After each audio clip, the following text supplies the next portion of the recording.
Hello everyone, welcome back to my channel. My name is Barbara and today I have for you a reading vlog of our first book club pick of the Climate Book Club. And the book is The Climate Book by Greta Thunberg. This book is a very big book and it is basically consistent of, I think, at least 100 different articles and papers by different scientists, environmentalists, activists, and people in the climate crisis, climate change arena. Greta Thunberg basically put together a book with everything you need to know about the climate by all these knowledgeable people who know their stuff. And so this is the first pick and I am about to start it. I am really excited, and I don't really know what to expect from it. I think it's going to be quite heavy on the information and data, like maybe it's gonna be very dense, but I'm really excited. Oh my god, this is a amazing picture. Check it out. Dogs running on water. I'm sure there is something behind the picture that is not very funny, but lots of graphs and stuff. So I'm going to be reading this book. I am diving in right now. I want you to follow with me, and I want to talk to you about the book. Hello. So it is about 3 weeks later, so it is time for an update. I am currently this far in, so 84 pages.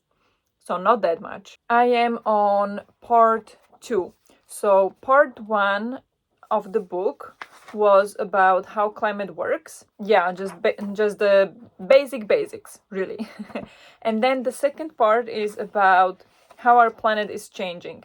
So it talks a lot about clouds, CO2, other greenhouse gases, aerosols, which was a very interesting article about explaining what aerosols are and that they are being created at the same time as CO2.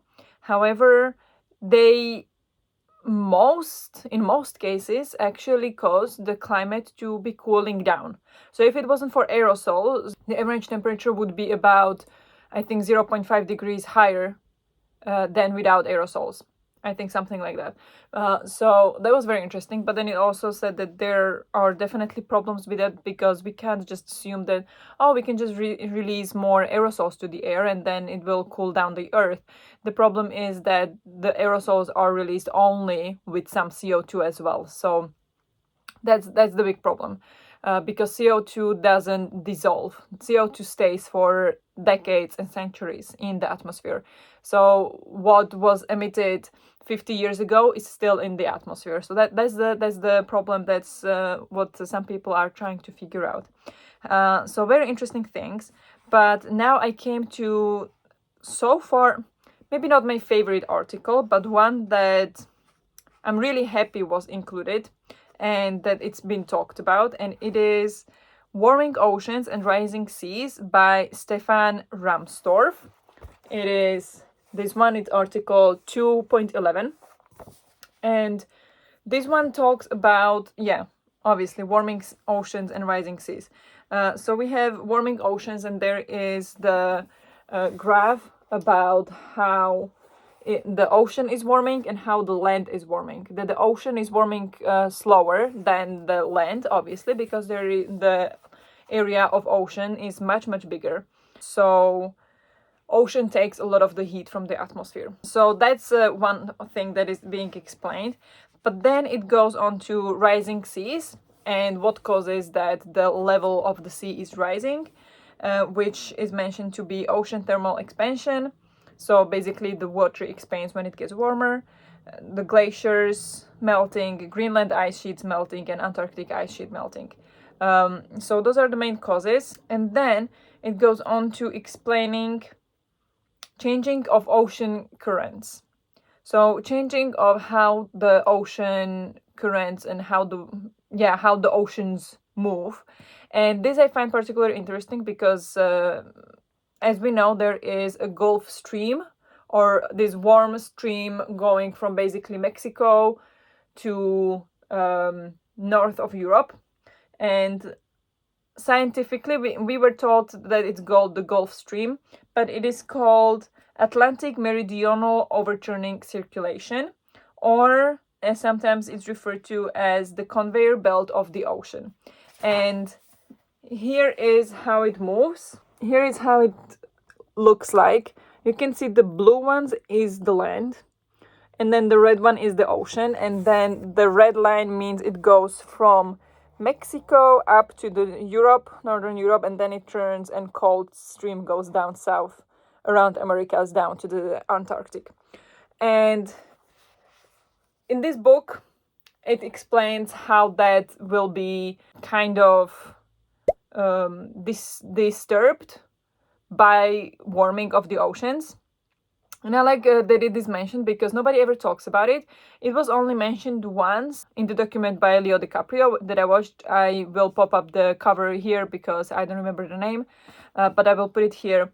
And in the document, he talks about how the melting of the Greenland ice sheet will kind of deter the stream of its path.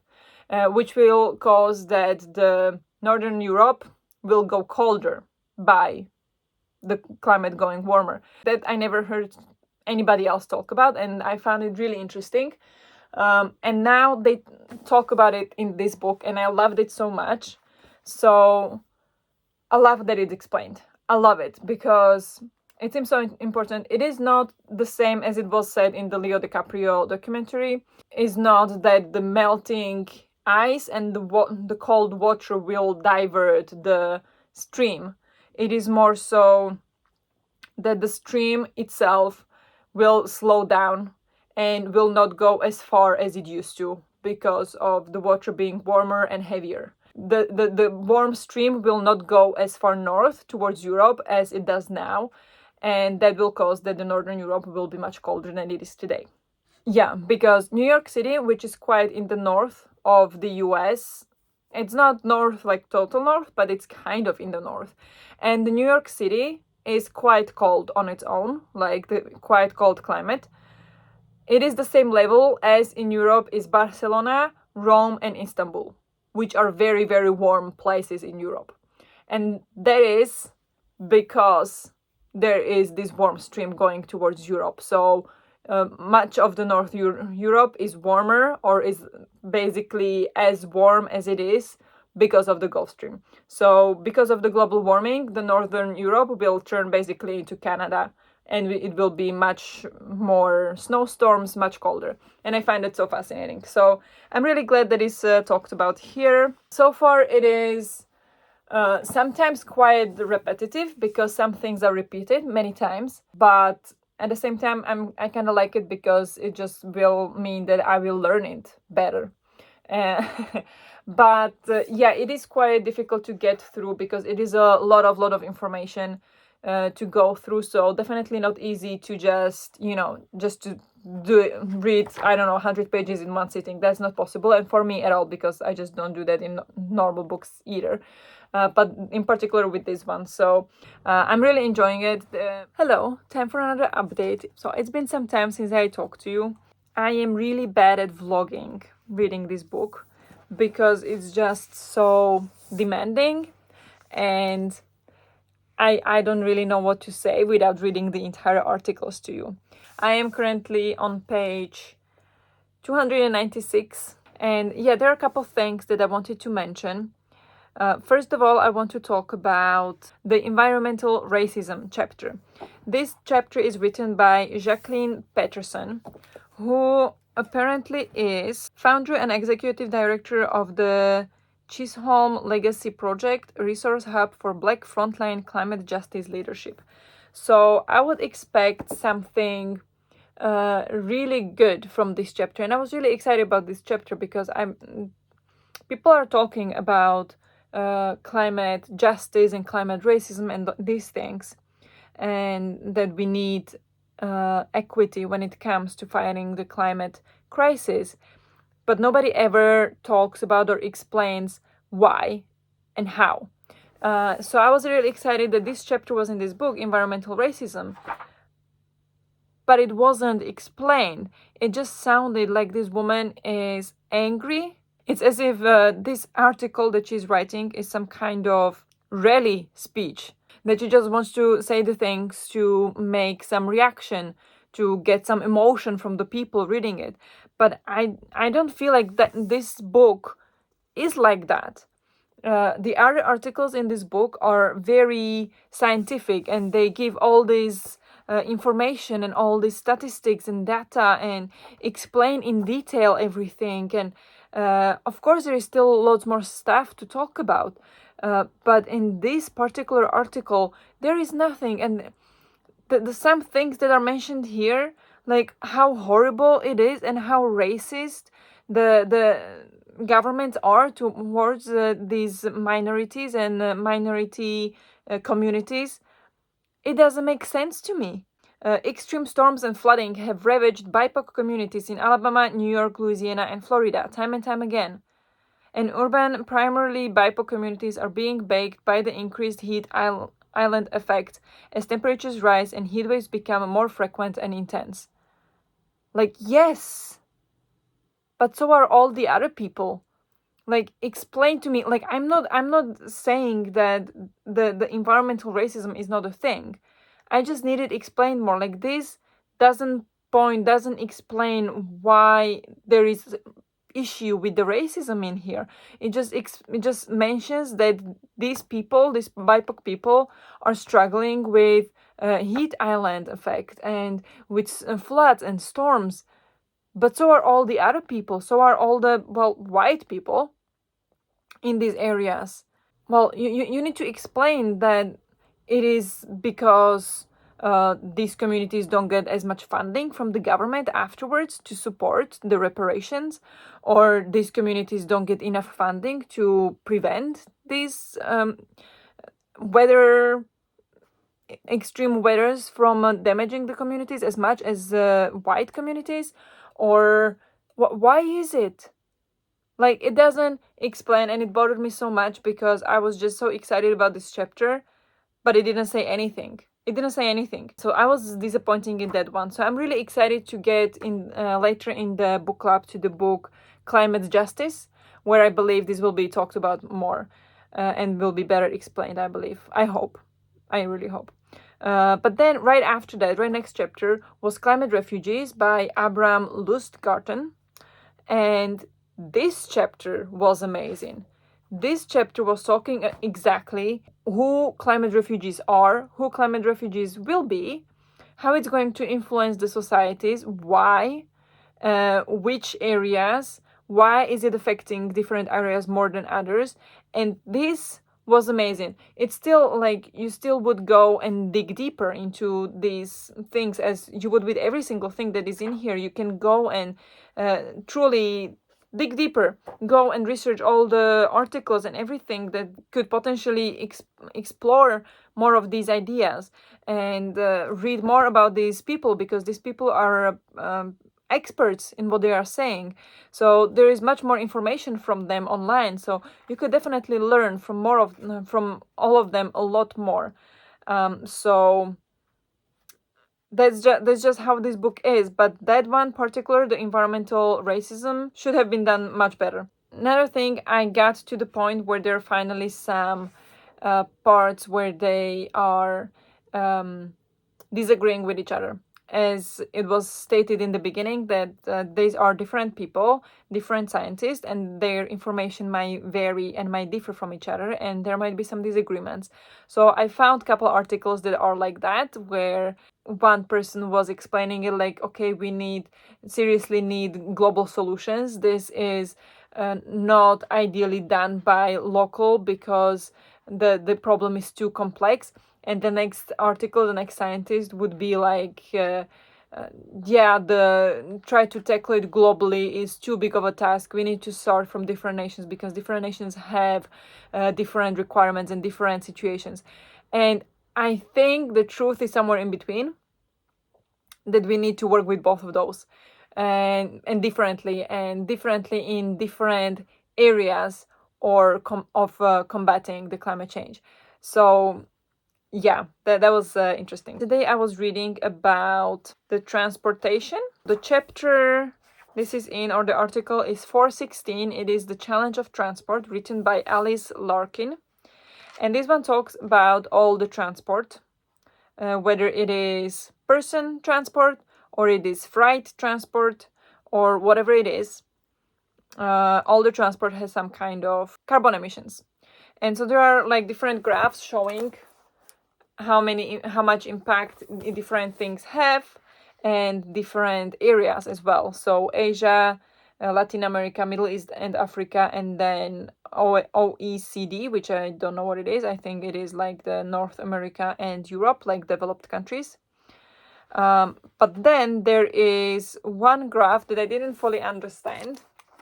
This graph, I don't know if you can see.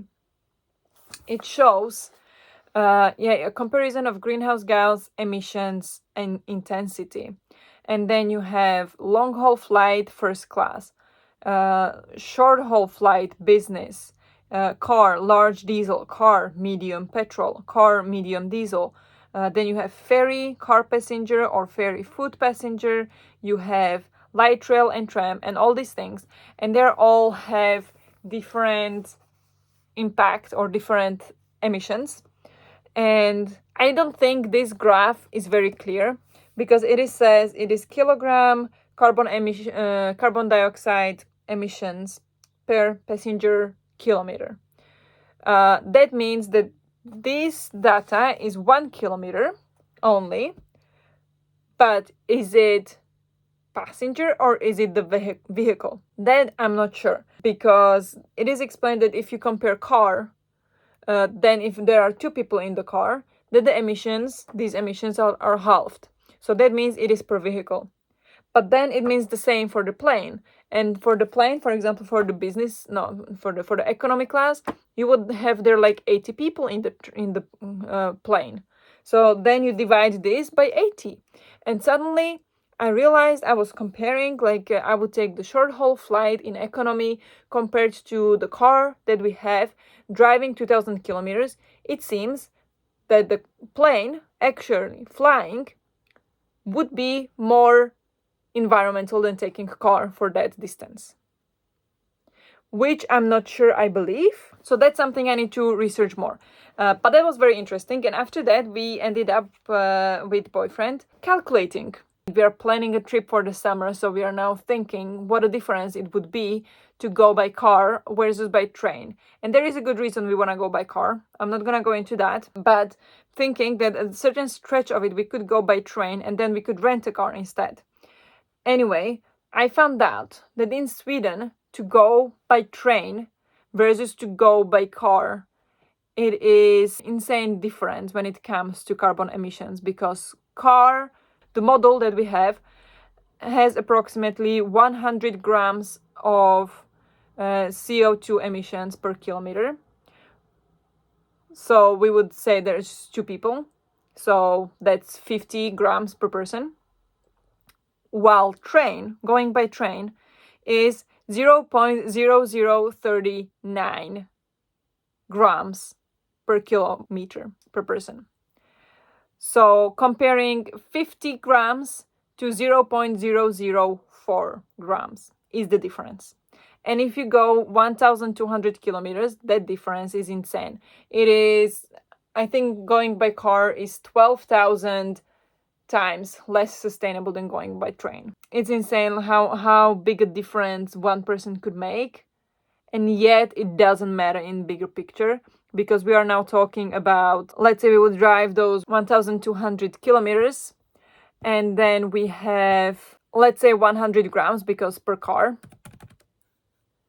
So that would be 120 kilos. 120 kilos of CO2 emissions for that trip, compared to what is Sweden's entire carbon emission here. Okay, so in the bigger picture, the annual global emissions of carbon dioxide in 2021 was 37 billion tons. 37 billion tons. And then we are going to be thinking about if we can go by car to save 120 kilos. It's insane. Like this requires a huge change on a global scale, not one person. But still, we need to start from us, right? If everybody made that change, it would be very different numbers. If everybody says that, oh, my emissions don't matter, then nothing's gonna change. That's something to think about. Anyway, so now I'm reading about the myth of recycling. So we're going to, now it's talking about single-use plastics. It's another thing that made me kind of feel sick. And it talks about how when the Coca-Cola company in 1970 switched from glass bottles to plastic bottles because it was much cheaper, because they didn't have to account for the cost of collecting the bottles, washing them, and then refilling them. They would just refill the bottles once, and people would throw them away, and that's it. So it was cheaper. The entire process was cheaper. And then people started complaining about it. And what Coca-Cola replied was they made a commercial complaining how people pollute the environment. It's fault of people. It continues, and there is here is a paragraph I'm going to read to you. The mantra that the public is responsible for this global pollution crisis still echoes throughout society. Representatives of leading drinks and packaging companies speak of their hatred of littering. A British MP recently called out moonlighting as the chairman of a packaging lobby group, stood in Parliament opposing legislation to curb some of the most damaging single-use plastics. It is not the packaging manufacturer that is the polluter. People are, he said. It makes me angry. But like, desperate angry. This is what I look like, desperate angry. It's just... What could we even say? I just want to say, like, I was just reading the most shocking part of the book so far. It was, there was one that kind of made me sick, but that was not like surprising. It was just, disgusting. But this part is literally like, I did not see that coming, but being it explained, it makes total sense. So it is the chapter called the myth of recycling. And it obviously talks about waste, and especially plastics. There is one sentence that it just blew my mind.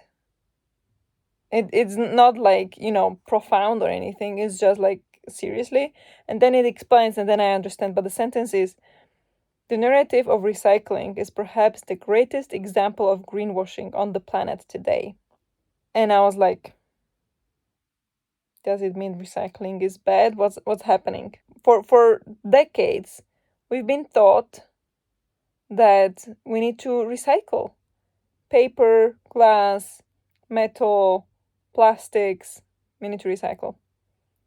And now in this book, we learned that recycling is greenwashing, really. It doesn't say that you shouldn't be recycling.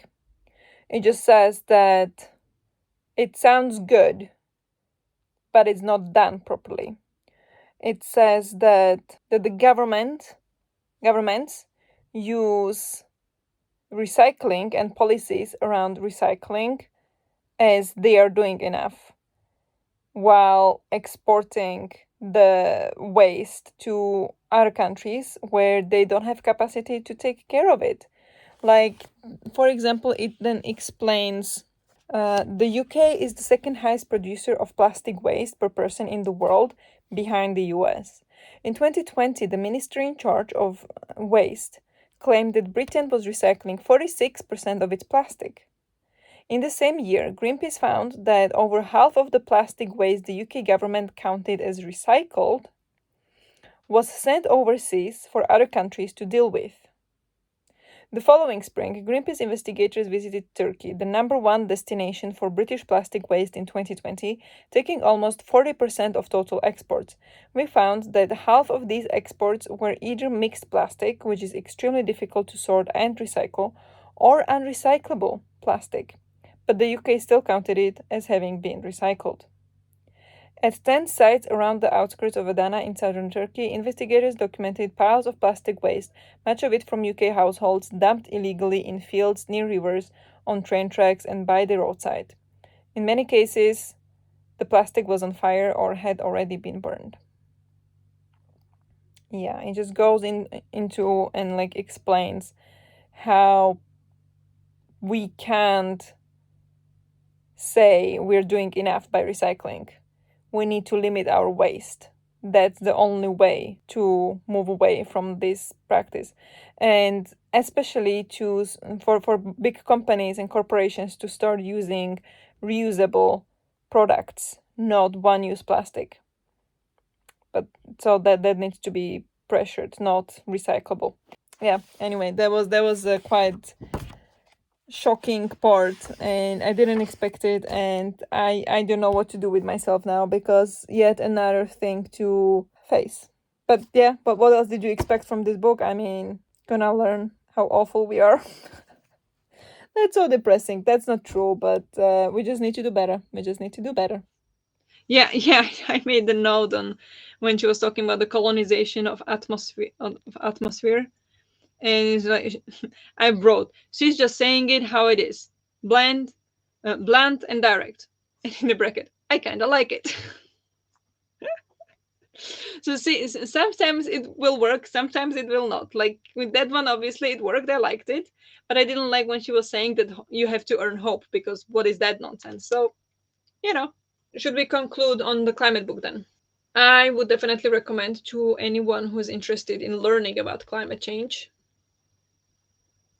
No discussion. Just read it. You don't have to read it all at once. Read it whenever you feel like you want to, you know, learn something new. The structure is amazing. Also, I wanted to point out it's such superficial thing, but I loved it. And I don't know if you can see it in your grayscale version of your book, but in mine, the part one, these lines. Notice the color of these lines. Like it starts here and then it changes. It's not the same in all of them. And then it changes according to the stripes. Part 4, we are getting some red. In part 5, we have the dark red. I loved it. It was just the detail, teeny tiny detail. But I thought, like, great graphic idea. Love it.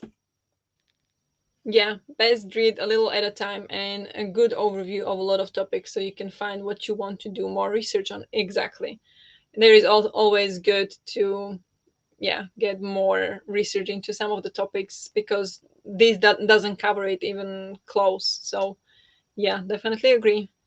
They didn't come across in gray at all. Yeah, I like the little touch to it. I loved it. So just wanted to point it out. It's so stupid, but it's so cute.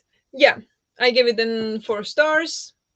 Would recommend. I think it was a great start to our journey in this book club, because now we have the basic knowledge of everything. So now if we read something else, we can always refer to this. But I think we can wrap it up here then. Thank you. Thank you very much for being here, for hanging out with me. I'll see you very, very soon. Bye.